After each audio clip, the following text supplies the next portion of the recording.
বাংলাদেশ সেনাবাহিনী নিজেদের আর্টিলারি বহরে অলরেডি টাইপ সি WS-22A এবং টাইপ বি হিসাবে T-300, T-230 MLRS দিয়ে সাজিয়েছে।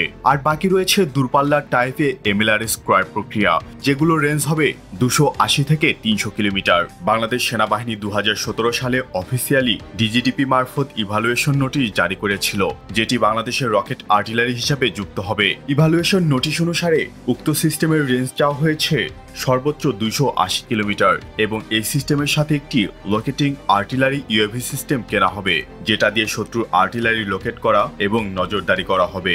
যার সবচেয়ে সম্ভাব্য অপশন হিসাবে রয়েছে টার্কিশ বোরা বা খান মিসাইল। 2019 সালে বাংলাদেশ সেনাবাহিনীর ডেলিগেশন টিম তুরস্কের নির্মিত বোরা SRBM পরিদর্শন করেছেন, কিন্তু সম্প্রতি প্রধান উপদেষ্টার সেনা সদর পরিদর্শনে আমেরিকার গেম চেঞ্জার অস্ত্র হিমার সিস্টেমের ছবি লক্ষ্য করা গেছে। সেনাবাহিনীর জন্য আর টাইপে MLRS সিস্টেম হিসাবে হিমার্স হতে পারে বাংলাদেশের জন্য সবচাইতে কৌশলগত, গুরুত্বপূর্ণ এবং গেম চেঞ্জার অস্ত্র। তাই আজকের ভিডিওতে ইউক্রেন রাশিয়ার যুদ্ধে গেম চেঞ্জার রোল প্লে করা মার্কিন হিমার্স সিস্টেম সম্পর্কে সংক্ষেপে আলোচনা করব।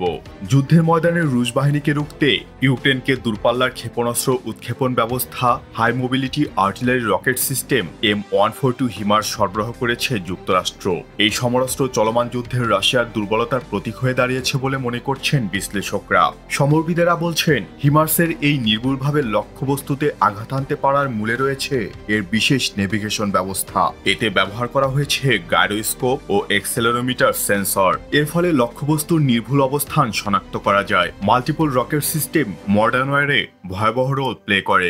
একে যুদ্ধে অন্যতম ওয়েপন্স হিসেবে বিবেচনা করা হয়। আমেরিকান লকহিড মার্টিনের মিসাইল ম্যানুফ্যাকচার কোম্পানি এই high mobility artillery rocket system বা হিমার্স তৈরি করে। 1990-এর দশকে ইউএস আর্মির জন্য এটা তৈরির পরিকল্পনা করে এবং 2010 সালে এটি পুরোপুরি সার্ভিস আনে। হিমার্স দুই ধরনের রোল প্লে করতে পারে। এটি মাল্টিপল রকেট সিস্টেমের পাশাপাশি ট্যাকটিক্যাল ব্যালিস্টিক মিসাইলের ATS-CMS রোল প্লে করতে পারে। মাল্টিপল রকেট ভার্সনের রেঞ্জ 40 মাইল এবং ট্যাকটিক্যাল ব্যালিস্টিক মিসাইলের রেঞ্জ 300 কিলোমিটার। হিমার্সের প্রতি ভেহিকেলে 6টি জিপিএস গাইডেড রকেট ইনস্টল করা থাকে এবং রকেট লঞ্চ করার পর কয়েকজন ইঞ্জিনিয়ার মিলে মাত্র 1 মিনিটের মধ্যেই পুনরায় রকেট লোড করতে সক্ষম। তাছাড়া এর নির্দিষ্ট টার্গেটে হিট